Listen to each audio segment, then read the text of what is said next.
আওয়ামী লীগ না আসে তাহলে ওই ভারত কি নাকি মনে করে বসে, যেহেতু ভারত আমাদের 3 দিকে আছে।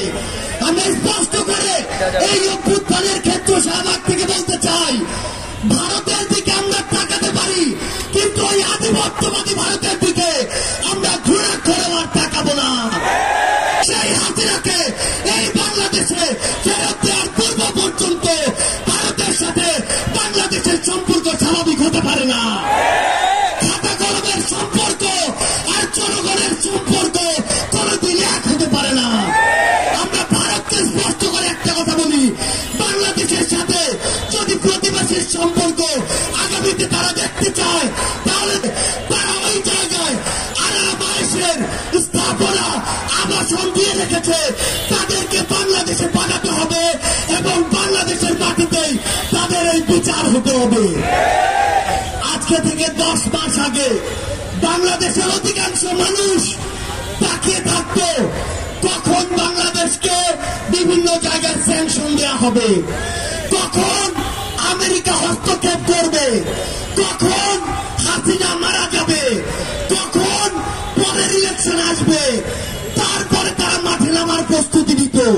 কিন্তু যেই ছাত্র জনতা রাজপথে নেমে জীবন দিয়ে হাসিনাকে দেশ ছাড়া করেছে, তাদের জীবনের এগুলোর বিচার হওয়া পূর্ব পর্যন্ত বাংলাদেশে অন্য কোনো কিছু নাম নেয়া এই অন্তর্বর্তীকালীন সরকারের মুখে মানায় না। রাজনৈতিক দলগুলো আজকে সময়ের বিবেচনায় প্রতিযোগিতায় নেমেছে, আগে সংস্কার নাকি আগে নির্বাচন।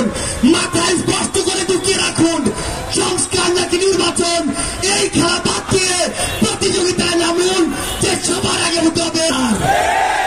যে তাপস নানক কাদেরদের প্রত্যক্ষ মদদে এই বাংলাদেশে হুকুমে এবং ভারতের প্রেসক্রিপশনে এই পিল খেলা পর্যন্ত এই বাংলাদেশে অন্য কোনো কিছু কখনোই প্রাসঙ্গিক হতে পারে না।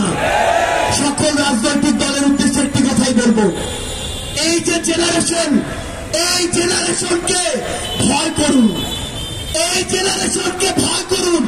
যদি এই জেনারেশনের রক্তের উপরে দাঁড়িয়ে ইমোশন নিয়ে খেলার চেষ্টা করেন, এই জেনারেশন সকল ক্ষমতার বিপক্ষে গিয়ে যে কাউকে টেনে হিস্ট্রি নামাতে পারে, কুয়েটে ওই ভিসি তার প্রমাণ।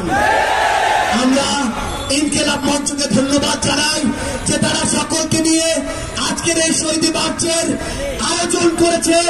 এই মঞ্চের সকল শহীদ পরিবার, সামনে থাকা সকল আহত যোদ্ধাকে সামনে রেখে একটি কথাই বলি, এই অন্তর্বর্তীকালীন সরকারের সবচেয়ে বড় লেজিটিমেসি হচ্ছে এই শহীদরা।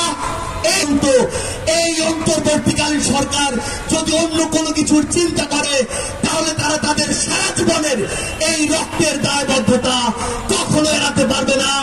ইনকিলাব জিন্দাবাদ।